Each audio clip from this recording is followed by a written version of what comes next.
All right. Well, I have 11:01 Mountain Time, so we can go ahead and get this show started. Thanks everybody for joining us. You are here joining PlexTrac and Echelon Risk and Cyber for our New Year's Cybersecurity Resolution webinar, all around creative and continuous pen testing. Pen testing, I think, is everybody's favorite topic on this panel. Near and dear to all of our hearts. And so you're in for a fun hour to kind of discuss what the history of pen testing has been traditionally and how it's evolved over time, and how we see it evolving into the future, especially into 2022. And excited that you could join us for this webinar today. Joining me, if you're not familiar with who I am, if you're not a PlexTrac customer or been in the PlexTrac circle, I'm the founder and CEO of PlexTrac. Was a former penetration tester. I haven't done a pen test in a while, so I'm a little jealous, but I cut my teeth in the DoD and then moved into private sector and had my niche in application security. I earned the OSCP way back in the day, and I feel guilty for saying I have it now, seeing how harder it seems to be. But I guess once an OSCP, always an OSCP. But that's a little about me. I'm excited to be hosting this webinar today. Dan, take it away from here. Sure. Yeah. Thanks, Boise Dan. I'm Pittsburgh Dan, otherwise known as Dan Desco. I'm CEO, managing partner of Echelon Risk and Cyber.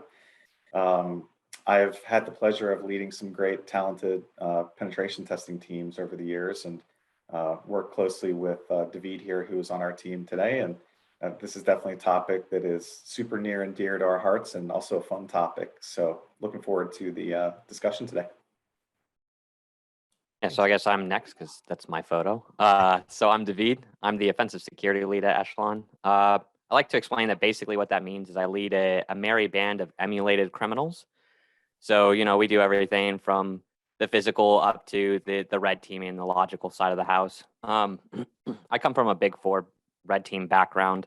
Used to do it for the Fortune 100 companies. It was a lot of fun. It was grand old time. But I met Dan and he convinced me that there's a fun way of doing it, and I've been enjoying it ever since. Prior to that, I am prior special operations cyber, so I used to do this for real. Had a lot of fun doing that. I won't talk too much about some of that stuff, but I'm definitely willing to share how that experience has helped us grow pen testing as a whole. Yeah, thanks David and David and Dan for joining us. Nick, tell us a little about yourself and why. Yeah, I'm excited that you joined us today for sure. Very cool. So I am a security researcher and I'm offensive. I've known Dan DeCloss, or Boise Dan, for a while, and been connected with the PlexTrac story, and really enjoyed using that as a user. My background is in pen testing. I was in the military and the Signal Corps as well. Spent some time in the DoD, moved into private sector, and spent a long time in consultative pen testing, offensive security. From that of a practitioner to leadership within a consultative practice, moved into red teaming, and really gotten a lot of insight and a lot of different, my hands in a lot of different places to be able to hack and crack. And that's kind of my background. And I look forward to just being able to paint a picture of some of my insights from my experience from wearing a lot of different hats, and hopefully it won't be too offensive. No, great. Well, yeah, thanks everybody for joining us. I mean, I've been excited to spend the hour with you all, and thanks for everybody for attending, and we hope this will be worth your time. We definitely put some effort into it. So here's kind of the agenda, what we want to talk through today. We're going to give a little bit of the history of penetration testing. I mean, some folks may not have as deep of a background as some of us might have, and so kind of how pen testing has evolved over the last 10 to 15 years. And then really dive into what does it mean to have a continuous mindset around penetration testing, right? And how do you get more creative into your pen testing program, and even adapting pen testing as a programmatic approach? And then why shouldn't you do this, right? Why shouldn't you do penetration testing? And I think we'll also touch on what does it mean to be mature enough to do penetration testing. And I think you'll be surprised at kind of where we land on that, because I think it's an important topic that a lot of people might have a misnomer or misconception of. And then we will have some time for Q&A at the end, but we do always allow for questions in the Q&A section. So if you have any questions during the conversation, we want this to be interactive as possible. So please pop those in, and we'll try to get them built into the conversation, or either save them for later. So with that, I'm going to stop sharing so we can just chat.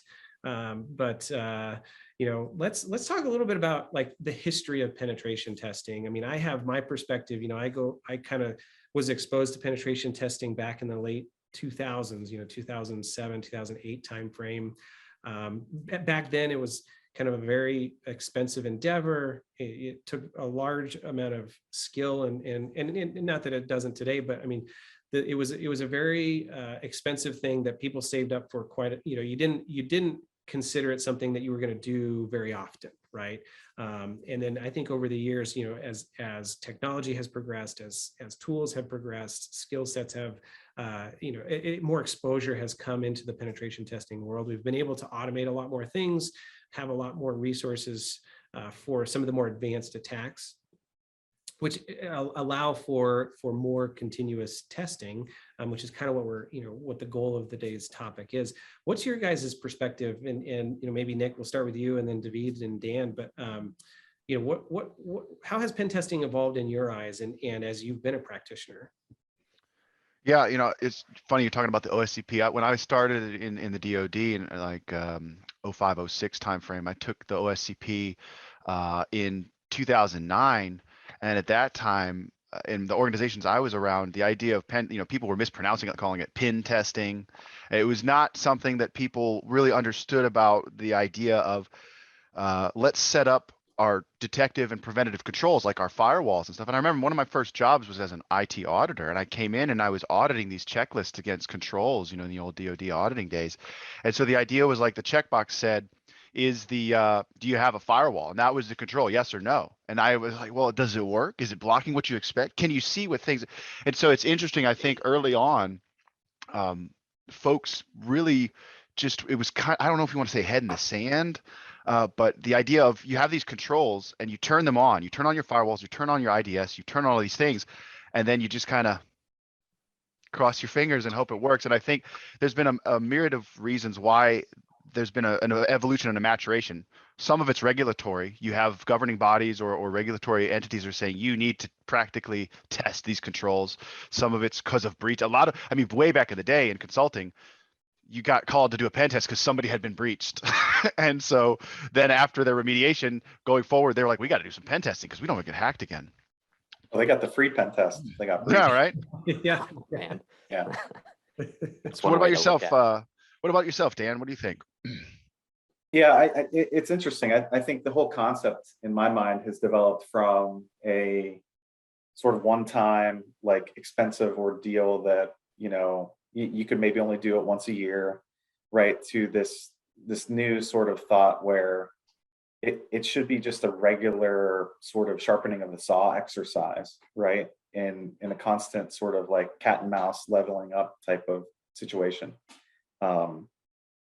Yes, same time, I think back in 2006, 2007, I worked on a team that was launching a pen testing service. And yeah, the tools were very expensive. They had a lot of limitations, right? And it was very heavily based on, I'll call it vuln scanning, and then some auto ponage with whatever the tools could do. And then, a few other things tossed in.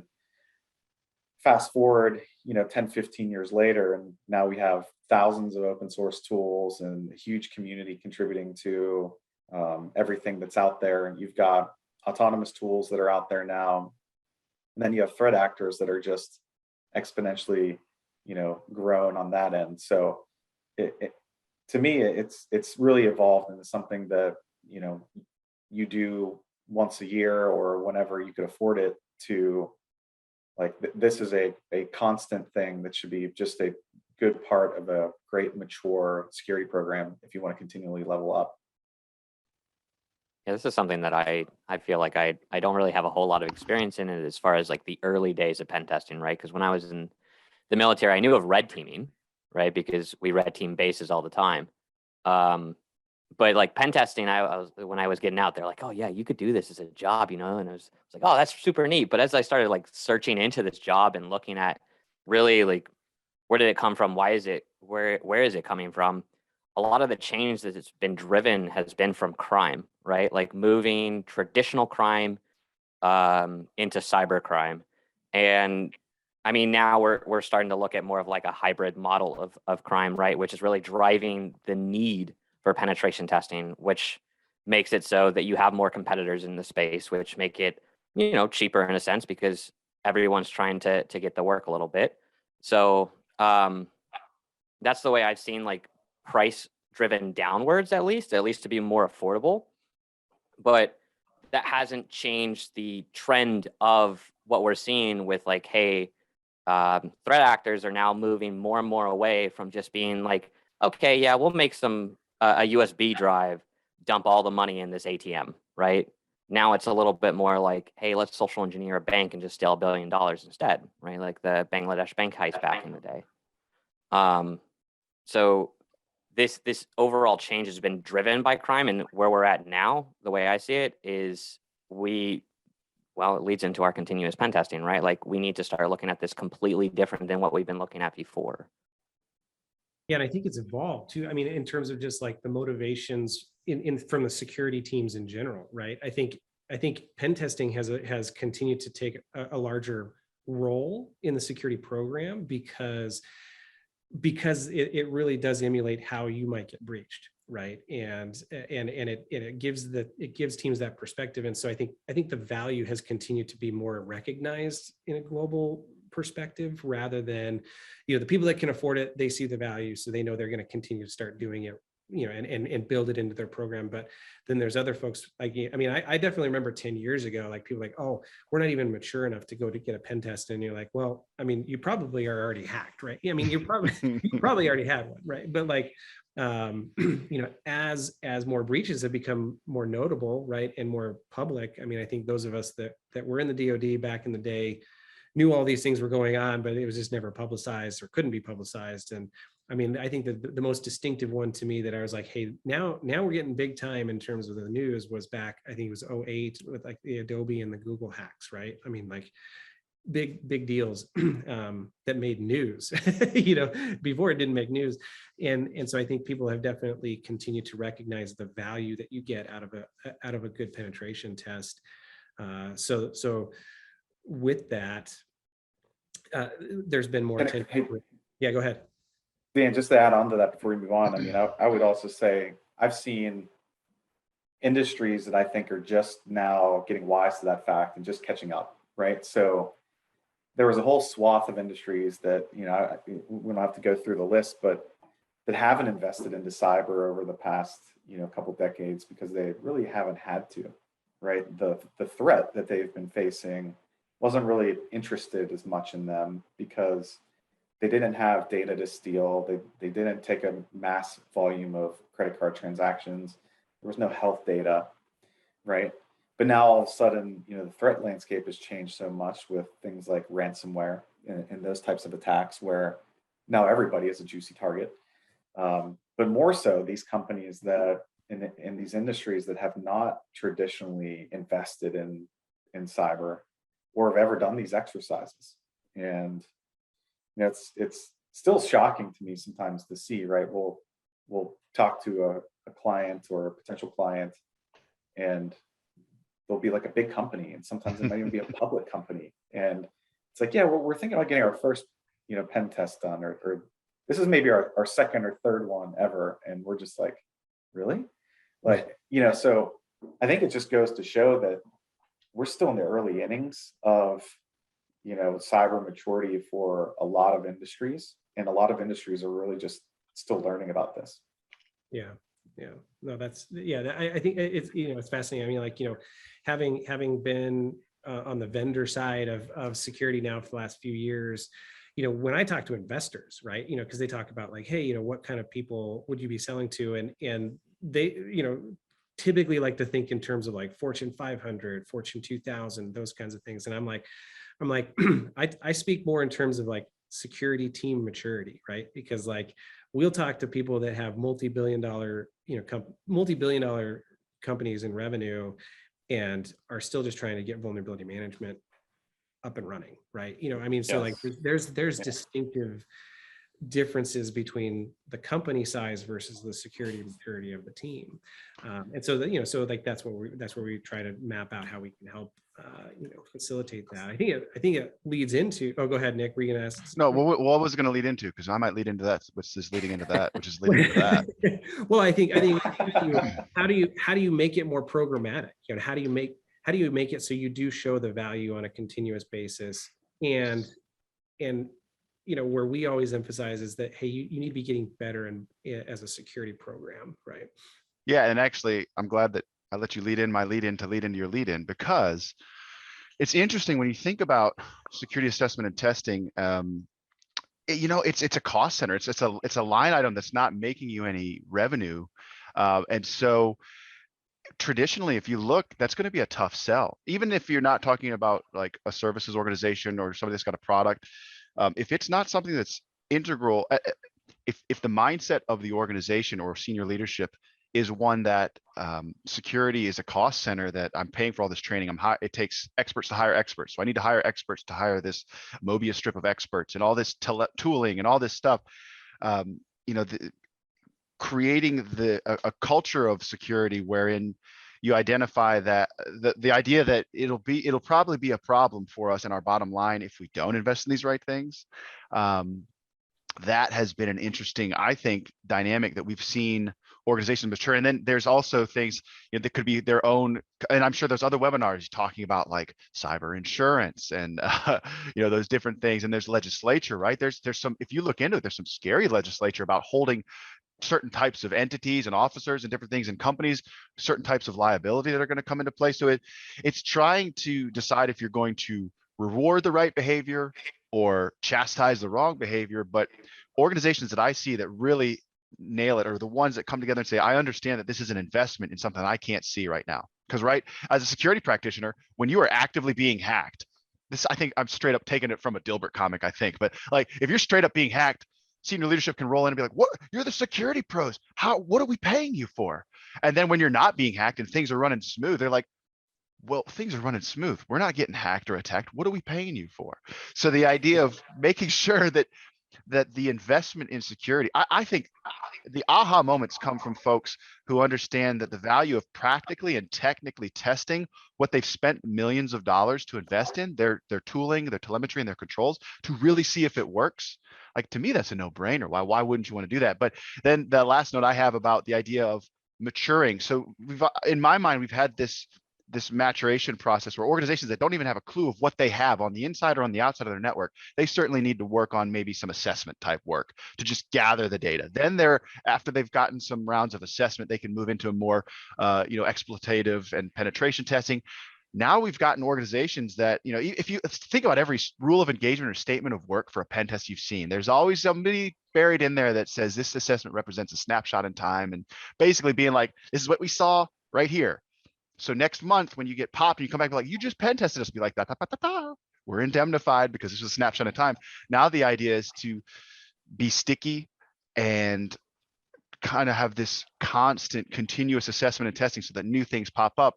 They have this methodology to see what's going on. And organizations have to really go through the process, as painful as it may be at the genesis of the process, to start. And once you start, because I said it was the last thing. This is the last thing I'll say.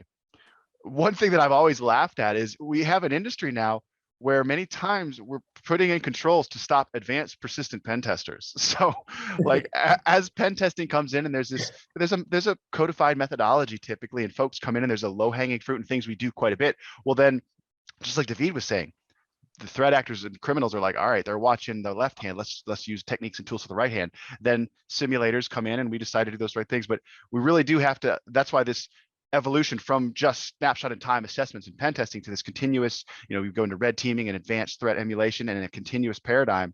That's just going to continue to heighten your security posture. That all resonates really well with me, right? Like I think switching the way that we look at cybersecurity in general, let alone penetration testing to business leaders, is that it makes the organization much more resilient, right? And these investments actually can affect the bottom line, right? And you see it in organizations that do get hit. And now I think with the new SEC requirements, and the reporting that's going on, it's there's some transparency more and more, and you can actually put more and more numbers behind, like, hey, this is what happens when this pipeline operator has default passwords on external devices or whatever it was. But that really resonates. And the other thing I think resonated really well, Nick, was the whole idea behind validation, right? Looking at this function as a validation function, right? So I think mature organizations, they use pen testing in the beginning to find all the holes and fix all the vulnerabilities. And then it shifts over time, right? Like it becomes less about that and it becomes more about the continual validation of security controls that mitigate those risks rather than, hopefully fighting the advanced persistent penetration tester. Somebody just told me to stop looking confused. I was like, I'm reading. This conversation kind of ties into actually a great question here that says, how do you demonstrate the value of a negative, right? Like, how do we change the conversation to our business leaders so that they can better understand what is the financial impact, right? Like something that Pittsburgh Dan here shared with me early this year, late last year, was like the cost of a breach. Like we all know that breaches are expensive, right? But what really is the true cost per record, right? Is it $1.50? Is it $3.50? Is it $15? What may it be, right? And there are resources out there like the IBM cost of a breach that provide you like the average dollar amount for these records, right? Are you a company that holds PHI data? I think when I looked at that, it was like $25 a record or something like that, right? Think about how many records you hold and how much that costs you.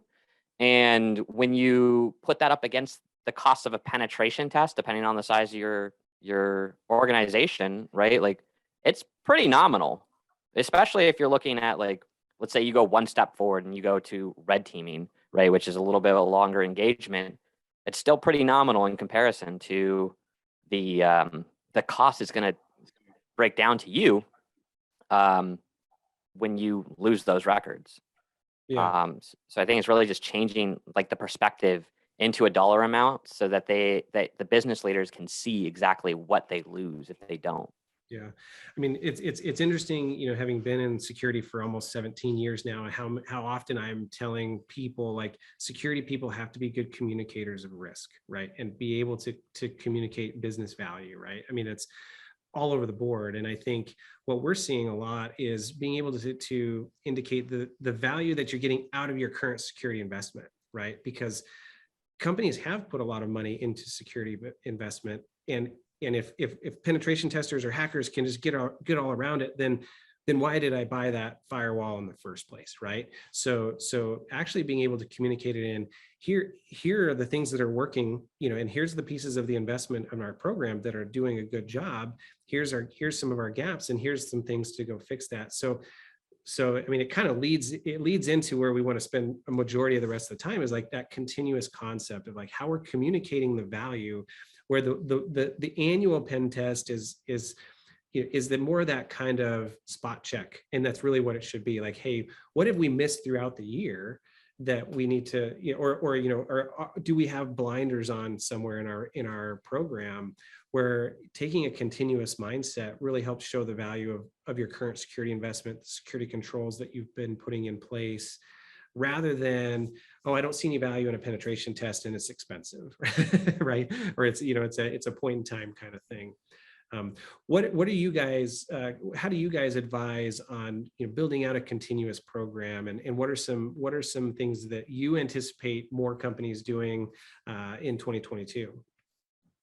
I think for us particularly, it's not looking at just a single point of subject, right? Like, I think a lot of times when people look at penetration tests, they assume like, all right, let's just look at the internal network, or we'll look at the external network, or we'll look at a web app, right? Like, there are so many things that go into your network that you may not be considering that would lead to a point of breach, right? So as you start looking at how do you provide this as a continuous service, it's not necessarily doing an internal test every single week or every single month or something in that sense. It's changing up what tests you're doing continuously throughout the year, right? Like, are you looking at your Active Directory? Have you checked to see if you have that you're following this guidelines, or these different aspects that get what's the word I'm looking for, put in or combined into your network that you may not be considering, or you may not even be looking at, right? Like, when's the last time you did a workstation breach and attack assessment, right? Like, where can people privilege escalate locally? V, did you want to changing it hit up from on, there. you had mentioned something a while ago that really was a neat concept, the idea of threat informed. Do you want to hit on that a little bit?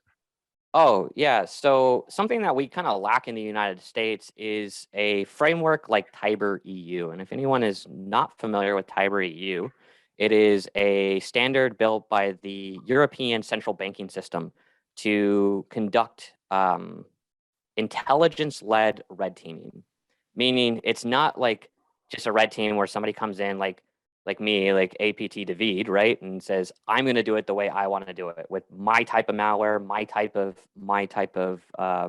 MITRE attack TTPs and all that jazz. What really happens in order to be Tiber EU certified is you have to, the red team has to go out and do threat intelligence on the client. They have to understand what the client is at risk from. Which APTs, is it APT 1, APT 32, who is it going to be, right? Figure out exactly how those APTs operate and then emulate, right? I think the best way of looking at it is we should no longer be calling red teaming. It's adversarial emulation. We're trying to emulate our adversaries in the same way that they operate. That's something I think that we need to start working into as a community coming into this next year, into and beyond, because traditional crime is gone. Traditional crime is now cybercrime. Especially against big business, right? If we want to look at it. So we have to really start thinking about how do we change up the way we test so that it's more realistic and relevant to our clients than just being straight, all right, let's be APT David or APT tester. A lot of these cases. Go ahead, Dan. Nick. No. Everybody wanted to talk. I said go ahead, Dan, first. You go. It's confusing here. Go ahead, Pittsburgh Dan. No, that was great, David. And I think the point I wanted to make, and which he mentioned, is just understanding who the threats are, right? And understanding the different types of threats that you could be up against. So it could be an APT, but it could also be, an insider threat. So depending on your organization, there could be a lot of material that might be, interesting to Russia or China or whomever. We're all too familiar with this. I mean, the Pittsburgh steel industry just a few years ago was the subject of scrutiny by APTs from China, right? So, but beyond there, right? Like you see the FBI ringing the alarm bells late last year to a lot of the high-tech industries, and how some of these foreign nations are really targeting people that are working for some of these high-tech organizations that might still have people, back home in China, and they'll put the pressure on their family back home to steal information and give it back. They'll hold back healthcare from them, from their family in another country, in order to exploit, this type of stuff. So these things are real. They and I think if there's one thing that 2020 or 2021 has shown us, is the unlikely scenarios, the things that we kind of like brush off in our usual risk assessments. Human beings are terrible at understanding the probability of things happening. We have no idea, right? We're very biased when we think something might happen or not. So there's a good chance that our probability ratings and our risk assessments are very wrong. So You ever been on I a always, you ever been on a test where somebody says, well, yeah, we would like to lower that severity. And you're like, why? I took over your environment with this flaw. And they're like, well, yeah, but you're super skilled. And it takes some esoteric knowledge. And so there's probably not that many people that could figure that out. So we're going to go ahead and ask that be lowered in severity. And you're like, that's not how risk management works. no, exactly. But yeah, that was kind of the end of my point there, but it's That's really good thinking stuff. about who's the threat. Well, and I think it begs the question of like needing either a partner where you have a continuous plan throughout the year to say like, okay, here's the threats that we really see popping up and that are applicable to you, or they know your business, so whether that's an internal team that you've hired or you've partnered with a group to have a model where you can actually do this on a continuous basis, I think is important. I think we're going to continue to see that more and more, especially as more automation comes into play with pen testing. And then I'm excited to see how, a lot of people are getting into penetration testing, right? There's a question in here about like, how do you get into it? And I'm sure all of us got into it in different ways. I probably got into the most formal one possibly could. So I'm probably an outlier that I went to graduate school and was trained by some of the best in the world, right? And then I just, got a job in it from there. But I'd be curious to kind of like, one, how do you build skill sets for your internal teams and then also, partnering with groups like Echelon to have more of this intelligence in this threat-informed program. So I want to key off of something that you said right there, though. You said partner a lot. And so when David mentioned threat-informed assessments and partnering, think about what's PlexTrac's tagline, the purple teaming platform, the concept of red versus blue. We all wargaming, we get it. There needs to be an adversary, there needs to be defenders. But if you think about this stump the chump concept that sometimes you enter in with pen testing, like the idea of the black box pen test, where you come in zero knowledge, and to derive value from that, the folks are spending a lot of money to get a black box pen test, which don't hear me wrong, there's value in snapshot and time assessments. I don't think that it's either or. I think it's augmenting and supplementing. And well, supplementing is not even, it's enhancing. It's finding efficiencies. And so the idea of a zero knowledge test gives you what somebody that has done no looking or spent a couple days doing some OSINT and intelligence on your environment, and that you derive some value from that. But after a certain point, the whole idea, and I've come into organizations that are, they have an attitude of, well, you're going to get in, or if you don't get in, this isn't a good pen test. Or I think changing the mindset from an us versus them mentality and really embracing the concept. I know people dislike buzzwords. I understand when a new buzzword comes up, people want to be contrary to it and be so cool that they're against it. But really the idea of that purple team, of getting real close, because if you're going to test the efficacy of the controls, you need to probably know what's there and how it's configured. So going in and setting up engagements. Somebody asked a question in the Q&A section, like how do, as assessors, how do we indemnify ourselves? I don't really know, legalese and contractual talk about indemnification, so I can't speak to that, but I can say that we're still partnering with the organization. They are the custodians of the data, they're custodians of the systems, and at the end of the day, they're responsible for it. We're responsible with putting in best effort under the controls of engagements. But when you talk about continuous assessment and testing, I think changing the mindset from we have a perimeter, we're paying you to breach our perimeter, to starting with the goal.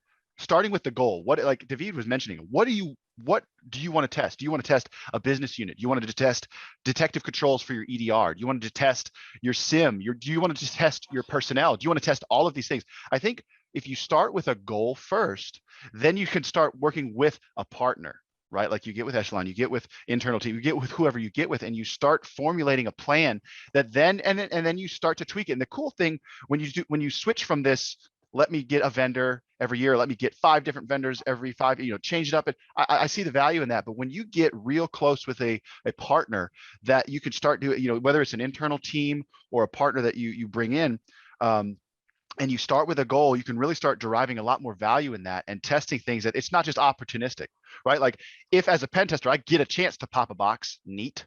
If I get a chance to hack at your EDR for a half a day and try and bypass it, if I can't, does it alert? Did you see it? Neat. That's all cool. But if I could sit there and spend 3 months working with you to really narrow down these goals and have these KPIs that say, look, we want to test if we alert on these types of things, and if we see it and if we react to it, those types of stuff. So when you start talking about creating continuous pen testing, I think, or excuse me, continuous assessment, because I think we do need to break people's habits. I think when you hear a term, sometimes you have this thing spot welded in your brain about what it means. And so we have to shake the term up so that we shake your mind up and disrupt a little bit. You start with a goal, you work backwards, emulate an adversary. But at the end of the day, the organization is still the one who is in control of the data. It's their responsibility to protect it, et cetera, et cetera. But and then you said about how to train people. How to That's a yeah, so completely the different educate thing. yeah, you hit two birds, one stone right there. But no, the other part was like as a lot of education, he says they say feels like it comes off as if you do this, you'll become a pen tester. This is something that I've realized is coming out of the military, right? Like when I mean, this is what, 3-4 years ago. I'm bad with time, guys, so bear with me. But you know, there was a pretty big barrier of entry, right? Like people were gatekeeping to get into this. Like, hey, if you don't come from the government, or you weren't a criminal, or you didn't know somebody, you're not getting into pen testing. That's been changing, and that's something that's changing in our space, which is kind of nice. We could probably comment a lot on all of that, because I'm pretty sure every single person on this call has seen some form We of could do that a whole happen. nother webinar on Yeah, the like, career hey, how do tracks you like break that. in? Tee that up, Boise Dan. Tee up another webinar. Yeah, Getting into this. I think with training, there's plenty of training resources out there to learn from, and those have been changing their communications as well to be more focused around the idea of how penetration testing is changing, right? Nobody's telling you, hey, penetration is one thing. Now they're like, hey, do you want to do web app testing? Do you want to do application testing? Do you want to like be an exploit writer and stuff like that? So it's finding a niche that you enjoy, because cyber is huge. It's something I tell all of my mentees. Cyber's massive. There's going to be an opportunity for you to try your hand at everything if you want that. But find something you enjoy. Make sure that you show that passion, and people will hire you, right? Like I hire based on passion and knowledge, not necessarily like where you went to school. Yeah, I'm going to keep my mouth shut on this because this is so near and dear to my heart. If I start down this topic, talking about career progression, cyber careers, education, academia, training, all that stuff is something I'm super huge on. So I'm only going to say a couple words, and then I'm going to stop because I will take your afternoon. I really think it would cut be cool myself off. Here's the thing. It takes experts to hire experts. So it's kind of tough for organizations to hire. And like when you're hiring a consulting company, a lot of times you're saying, I need your expertise that you've demonstrated in this area so it also takes experts to train experts, but there is a way to make it happen. And I don't know if I coined this term. I hope I did, because it would mean I'm coming up with something, but I don't know. But I like the idea of manufacturing comprehension. And I feel like there is a way to take theoretical knowledge. So you think about training and academia and different things, because a lot of people have very, very heavy emotional thoughts about this. Like some people will be very negative against one thing, like, oh, all OJT is all you need, on the job training is all you need. And then some people say, well, no, all you need is academia. And there's really a tension and a balance but I've seen it. And I've seen a lot of success in this concept of manufacturing comprehension and being able to kind of like the Matrix, like inject into the back of the head, some of this knowledge. Because, a couple of years ago, I would have told you, and I've changed my stance on this. I would have said, you got to spend 3, 4, 5 years in IT. You got to spend at least 2-3 years as a help desk or developer. You got to be in IT. Because when I came up, there was no job that was pen testing. You were just the smartest computer guy in the corner, and they said, you're smart with the scripts. Go do some things on the network. And you're like, yeah, all right. So, I've changed the script in my head where I said, there is a way to manufacture comprehension, so folks don't have to sit there and spend 10 years and become a crusty Linux admin, and then they're ready. Like you said, there's a lot of gatekeeping, but the resources out there. The last thing I'll say on that is just be cautious, be careful. There are a lot of folks who use a lot of pretty words, but you really need expertise is demonstrated and recognized by others. I actually just said that recently on a LinkedIn thing to somebody. So just be wary, and that's it. And I think if you're like an aspiring pen tester, and I was a security director before I started or launched PlexTrac full time, and we had a guy on our team that he wanted to get into penetration testing, and so we worked in as our security team, we worked in the concept of like, hey, we're gonna spend more of our time focused on the proactive side of security, right?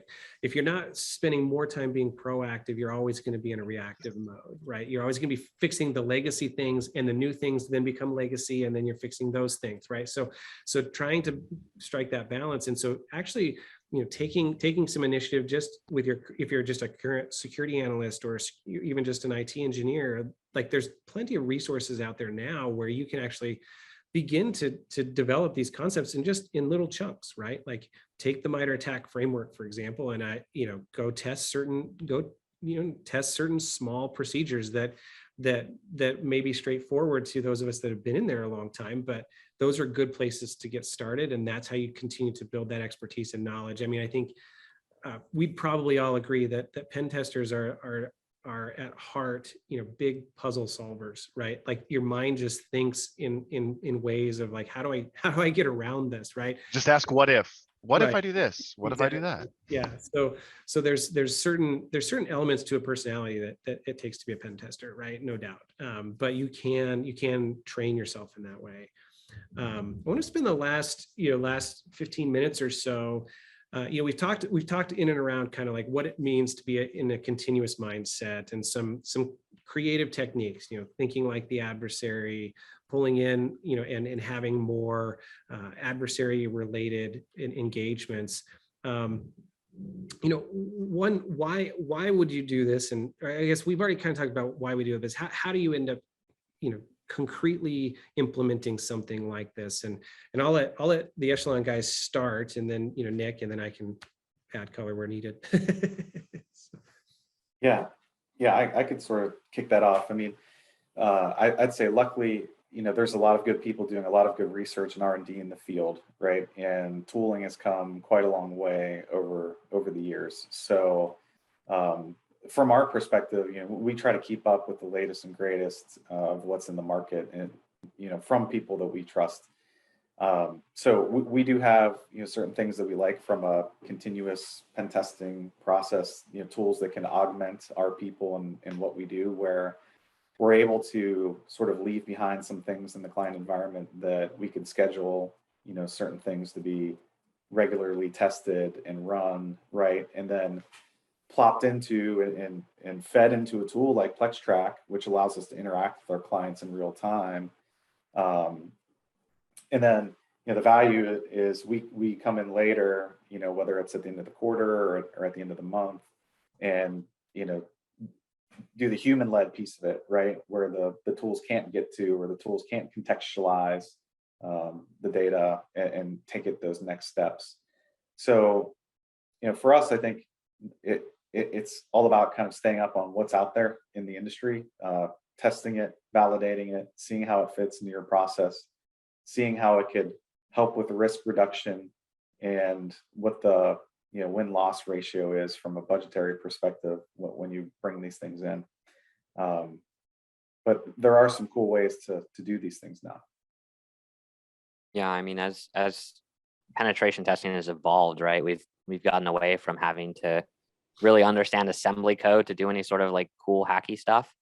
And we've come to the point where we can automate a lot of things to help like augment that time, right? Like we all know that time is precious to every single person. And when you're able to kind of change the focus from having to do some of the more low level tasks into being automated, you help reduce the cost overall for everybody, right? Because it still has a price tag at the end of the day, but that the way that we've been moving forward with new programming languages and capabilities, and like how the Windows API has changed like so much, even in Windows 11, right? Like we can change up a whole mess of our penetration testing to be more automated, to look at security vulnerabilities consistently, and then use the assembly code wizards out there to come in later and show like really how far the next steps can take, right?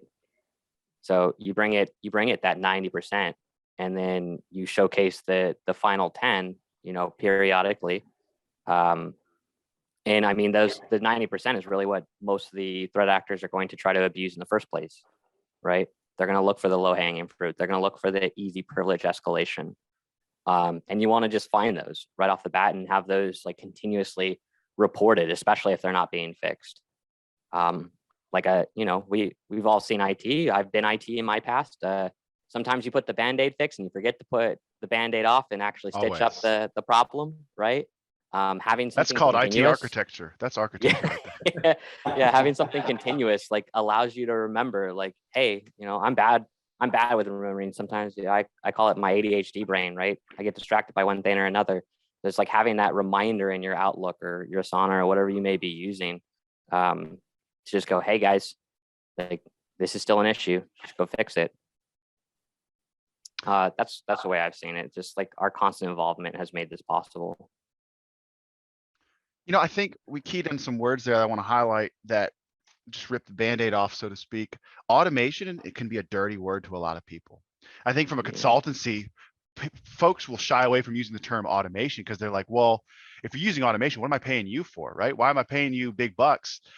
And so I think that's a mindset that we have to change. And we have to understand that embracing automation as yet another tool in a practitioner or in an organization's toolbox, and being able to find the right balance, like David was mentioning, where first off, there's a difference between an expert implementing automation and folks who have never had the opportunity to implement that same automation, right? How many organizations, let's just use like traditional scanning from back in the day. You come in based on their policies, their background, their experience, how they do, they could scan their environment every week. And then you come in a black box sense and you can find a lot of different things. I say, how'd you find that? You're like, well, this was just the scan. I haven't even started really working yet. So the idea of understanding, like I know back in the day too, I'm probably going to use some offensive terms here, whatever they're called, the pen test in a box, the automation suites. A lot of times practitioners would be so against those tools that will automate.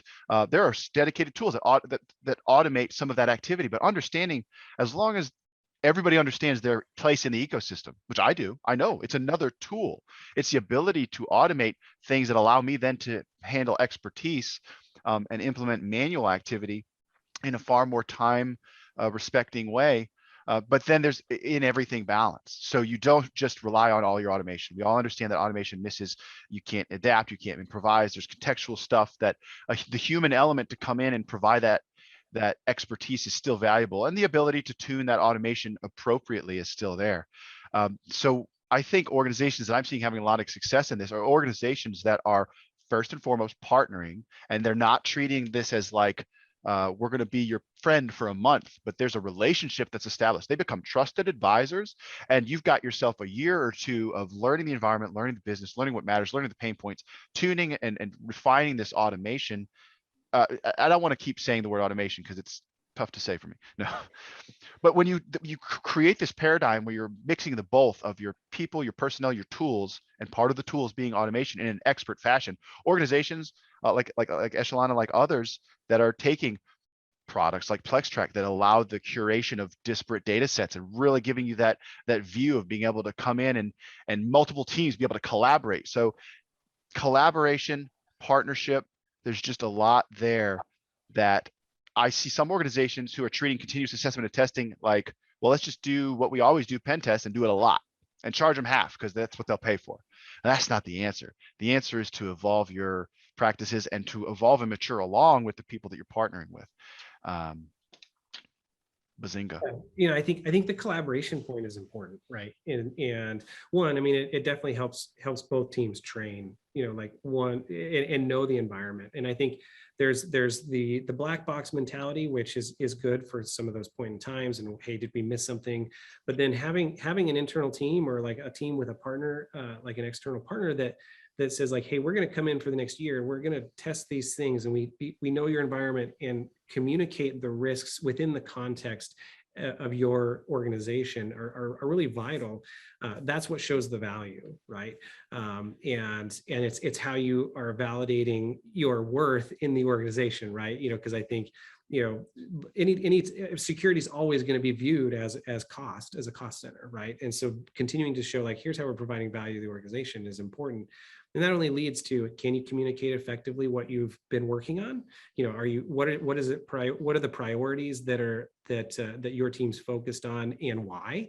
And then, you know, how are you showing value for what you should be working on next and investing in next? You know, I think automation tends to get labeled poorly or wrongly to a degree. I mean, automation's goal is to save time, right? Pen testers' time is precious. Everybody's time is precious, right? And so you're getting paid to do effective work, right? And so eliminating some of those menial tasks is really the goal of automation. So when we talk about continuous assessment, I think there's a lot of good penetration testing platforms out there today, right? That didn't exist, and they're not going to find everything, and they'll never claim that they're going to find everything and that they're going to prevent, you know, your next breach, but it certainly gives you more than what you had, right?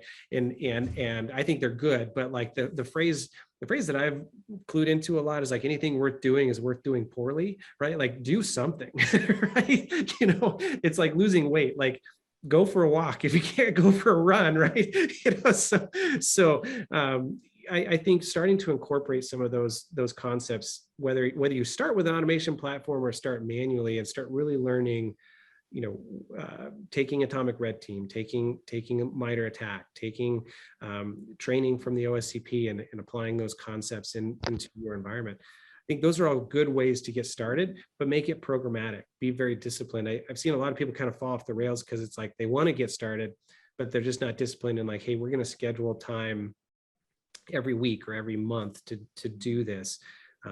We have one customer, they do a great job purple teaming every Thursday, right? It's like their Thursday thing. They pick some things out of MITRE, they do it every Thursday, and it's demonstrably better. Their security posture has improved demonstrably, right? So think about that one. I'm looking at a question there that was actually early on, and that ends up, it's a little bit going backwards, but you look at it, says what, you know, the ratio of organizations that use these tests, whether it's a continuous test, a snapshot in time of these assessments, as a springboard for enhancing their security posture, right? Versus just doing it because they have to. So I think making sure that as an organization, you recognize that the end result of a test is not like, the test is not a mean in and of itself. Like I've seen organizations who, like, their goal is to schedule and make the pen test happen. When it's done, they're like, okay, the pen test has happened.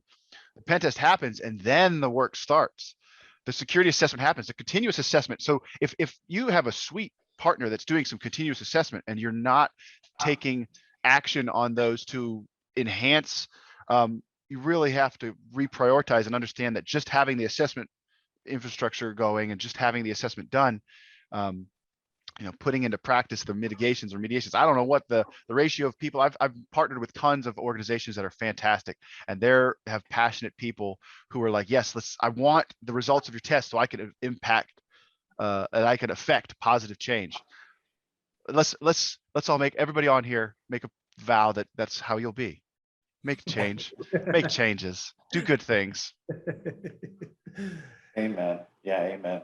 I mean, yeah, the whole idea is to like get to that more of that purple team style approach, right? Where it is to the point where there is ultimate collaboration, you know, between everyone that's involved, and everyone understands the end goal, and everyone is like driving towards that same end goal of reducing that overall attack, you know, surface, the risk reduction, and when everybody has the same goal, and the goal isn't to, hey, I want to look cool as a pen tester, and I want to, like, you know, bring some skulls and drop my skulls on the table at the end of the pen test. You flip that, and it's collaboration, and, you know, awesome things can happen when you get to that, like, sort of level. So be like that, like Nick said. Well, also organizations that offer the services, like graduating their services. So a perfect example is PlexTrac. Like, instead of performing an assessment and handing a steaming pile of report, right? You know, and testing like we did in 2010, leveraging the new way to do things. And that's having a platform where you can get your data and interact with ticketing systems. And really, like, one of the beauties of PlexTrac is being able to, the end results of when I do testing then become tickets that have to be solved, right? So everybody needs to up their game. And I think that most of the people on this call are willing to help them up their game. Yeah, no, yeah, that, I mean, it's a good point. I mean, I think when we talk about the full value of a penetration test, what do you do with that at the end? Whether you're using PlexTrac or not, I mean, you still gotta the value is, hey, we found something that has identified a gap in your security posture, and how are you going to go and improve that, right? And I think that's the true value that you get out of it, as long as you actually go do something about it, right? Yeah. We'll open it up for any other questions. You know, we've got a few minutes left. We've had some great interaction. Thanks everybody for chiming in. We can certainly take on some of these. So let's see. I'm not going to be clear. And some of these are long, but Need to get my readers. Hold on, yeah, I gotta read these here. maybe some of these we might answer offline as well. So in fact, I think the two that are in there we'll probably just answer offline. But you know, so Dan and David, like your predictions for 2022. I mean, what do you anticipate coming at us this year in any regard? I'd be curious to know kind of what you're looking forward to. Here's where I get to plug. Dan actually wrote a nice little article about his predictions, which I'm sure he's planning to reference. But I mean, personally, on what I've seen as far as trends coming along, right? Like ransomware is not going to slow down. It's going to be one of the largest increases, even comparative to last year, which was a large increase, right?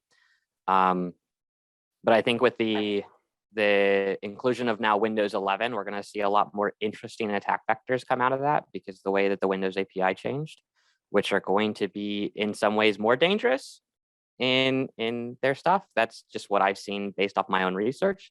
So, you know, hold off for now, in my opinion. Hold off on upgrading to Windows 11.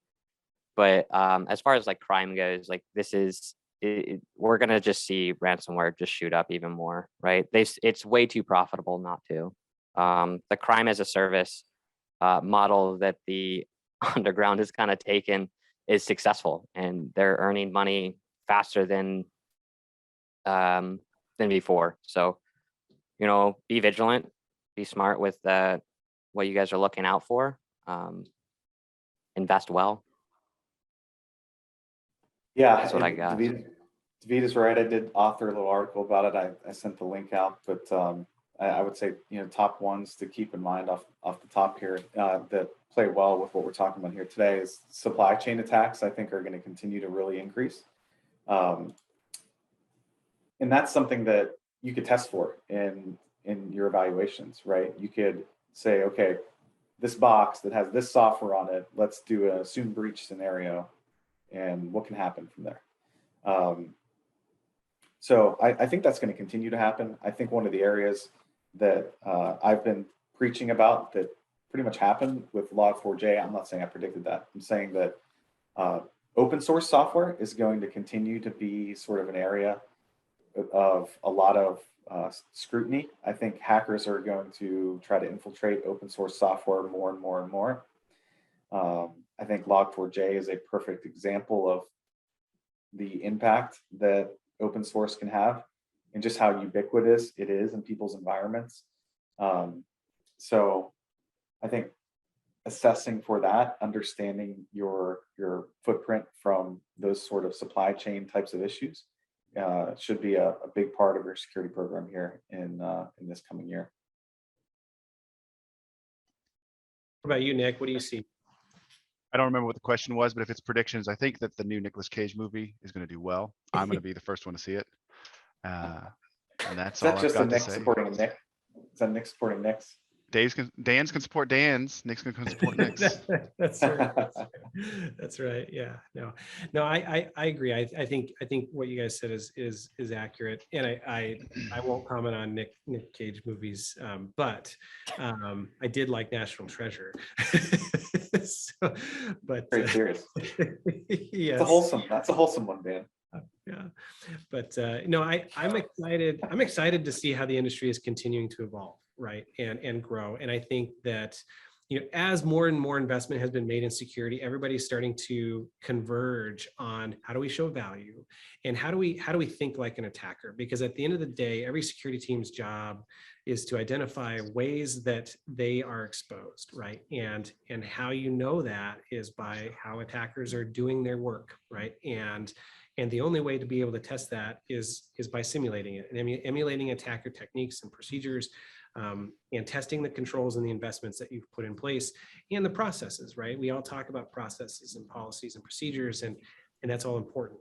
So I think that, what's exciting, and what I predict in 2022 is not only are attacks going to increase, but I think we're going to continue to have better ways to simulate and emulate them and be prepared ahead of time. So, well, we are past the top of the hour. So thanks everybody for sticking around for a couple of extra minutes. Dan, David, Nick, thank you so much for taking time out of your guys' busy schedule to join us. Everybody else, thank you for joining us. If you have any questions at all, don't hesitate to hit us up. We're all on LinkedIn. I didn't provide any contact information, but you can reach out to us, and we're happy to answer questions.